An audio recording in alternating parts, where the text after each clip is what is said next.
I'm Sagan. Some of you might know me because I was a teaching assistant for the intro courses last spring term. Sorry, rogue phone. I just graduated from Harvard with a degree in social studies. While at Harvard, I also did a lot of work on the criminal justice system, on the legal system. I did a lot of independent research. I wrote for the Harvard Independent, you name it, I've done it. I've done a lot of teaching before. I've taught grades 4 through 8 extensively, and I've even been trained in how to teach in an online format. And most importantly, probably for this course, is that I have an extensive experience with debate. So in high school, I taught and competed at debate. I competed in debate again at Harvard. So the HUM series is kind of meant to draw all of these literary skills and apply it to critical thought and public speaking. So I'm very, very excited to talk a little bit more about the series. I'm so pumped. I'm so pumped for this. So again, when we were going, just so everybody knows, like when we were going through the HUM series, it was just a lot of fun talking about how to make it interdisciplinary. I love it.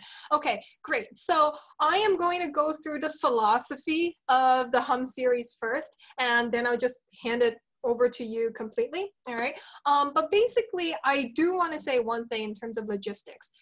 No, you do not need to take intro 100, 150, 200, 250 in order to do HUM. You don't need to.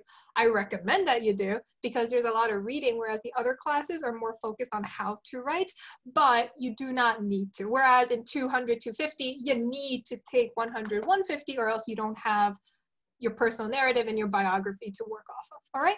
But everything in HUM really centers around a cornerstone text or book, all right? We have a book, and we'll go over all of them in a bit, and an overarching theme.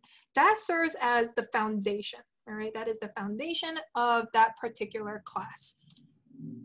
So we obviously do analytical reading, we do analytical writing about just the book and the theme. That's your standard English class. But, and a lot of people ask me, it's like, Jane, why don't you do reading classes? It's because I don't want to make them standard. I don't want to give you something that you can get everywhere else, okay? We're going to take an interdisciplinary approach. We're going to add poetry if need be. We're going to add film, news articles, historical documents, everything surrounding that cornerstone foundational text and theme, all right? And then we're going to include a creative writing assignment. So it's not just purely analytical. There's going to be a creative piece, like you may have to write a satire or a mystery, for example, and also public speaking skills. I added this in because, first of all, Sagan's amazing at debate, and honestly, it would be ridiculous not to learn from her. And secondly, a lot of you asked for public speaking, and I listened to my parents. I really, really do. A lot of people ask for public speaking, so we're going to give it to you in the HUM series, okay? That is basically HUM. And so now, Sagan, tell us more about it and the structure you put together.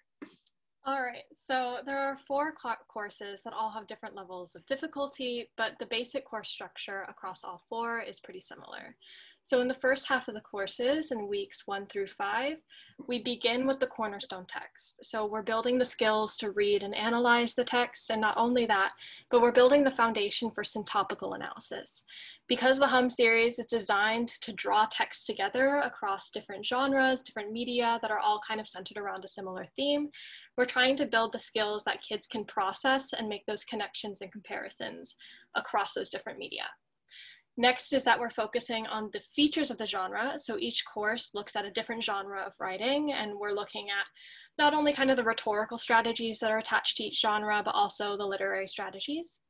Third is vocabulary acquisition. So much like the intro series, students will have regular vocabulary assignments that are geared towards getting kids to kind of understand higher levels of diction and vocabulary. And then finally is regular written assignments and activities.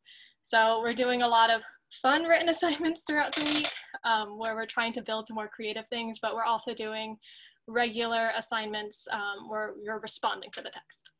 The second half of the course is building from the cornerstone text. So we'll be looking at supplemental texts. These can be poems, political cartoons, things that kids will eventually have to learn to analyze that maybe they haven't encountered before yet. We'll be doing timed writing assignments. There will be 1 analytical and 1 creative. We will be doing writers workshops. So we're trying not only to develop our skills as writers, but also our skills critiquing writing, not only our own, but others. So that's another area where we're trying to also foster the skills of communication in a class. And then finally, critical thought and public speaking. So each course ends with a debate based on kind of the themes and texts that we've been looking at throughout the piece. And so we have a persuasive writing assignment based on that. And kids will be kind of forced to make their case in class. So we'll be going over how to do that publicly, speaking in front of a panel of your peers and maybe some judges. So that's the basic structure of the courses. Awesome, thank you so much. And what courses did we decide on for the fall? So there are 4 courses for the fall. The first one is kind of geared towards the Intro 100 kind of level of difficulty. So this is the Hum 110 course called Sawyer and Satire, where we're looking at Mark Twain's work and the beginnings of satire.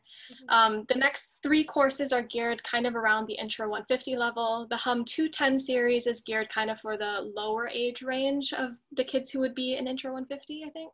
Yeah, I'll talk about that in a second, a little bit, but go on. So Hum 210 is called Get a Clue. It's about solving mysteries, both literary and, just while reading. Hum 310 is Stories of Resilience in the Art of Memoir, and we'll get into more about the text there. And then Hum 320, I'm very excited for, is called Burning Books, which will be about banned texts. Thank you so much. I just want to hop in here. Hum 210 and 310/320, I get asked this question a lot, and I've really been thinking about it. 310/320 is very slightly more difficult than 210. Not because the text is necessarily harder, it's because the debate is more intense. I'll put it that way, right? 210 is, well, we'll go over what 210 is, but it is Sherlock Holmes, which I am honestly, 210 is the one I'm probably the most excited for because I love Sherlock Holmes. But the reason why I picked it is because it's an introduction to Old English text effectively, and it's especially before reading like Dickens, Jane Austen, etc., starting with Sherlock Holmes is actually a really good segue into it. So I actually think the text is harder, but the debate aspect of 310 and 320 is a lot more intense. You'll see in a second. So okay.